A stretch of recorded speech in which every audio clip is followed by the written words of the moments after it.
3 больших стекла, 2 боковых и одно центральное в топочной дверке. Ручка на топочной дверке с левой стороны, петли с правой. С обратной стороны топочная дверка по периметру имеет белый уплотнительный шнур для плотного примыкания топочной дверки к корпусу печи камина. Стекла и к корпусу печи камина, и к корпусу дверки крепятся с помощью вот таких вот точечных креплений. Между стеклом и корпусом дверки мы видим по периметру находится негорючий шнур, который компенсирует расширение металла при его нагревании. На боковых стеклах также находится такой же шнур. В нижней части топки мы видим вот такие вот ограждения спереди и по бокам, которые закрывают, защищают стекла топки от повреждения. Топка печи камина изнутри закрыта шамотными кирпичами, которые защищают топку от перегрева и дополнительно аккумулируют тепло. На дне печи камина мы видим чугунную колосниковую решетку. Сверху мы видим отбойник пламени и систему газохода в печи камина.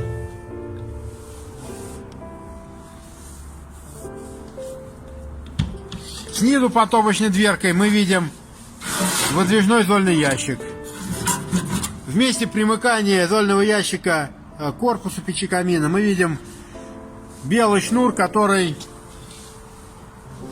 герметизирует место примыкания зольного ящика к корпусу.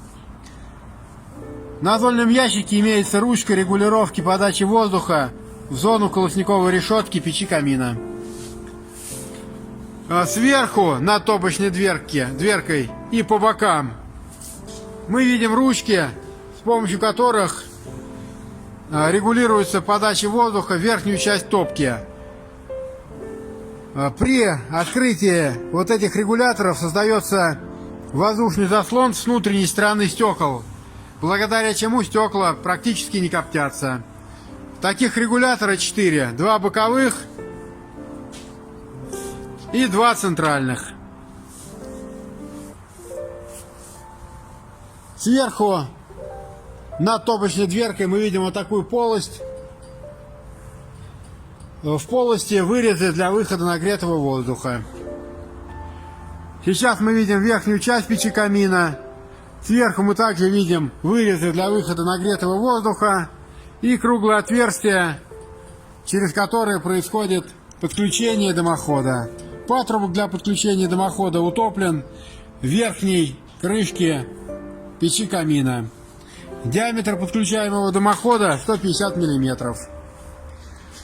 Дымоход к данному печи камину может подключаться либо сверху, либо сзади. В данный момент на задней стенке установлена заглушка, а патрубок установлен сверху.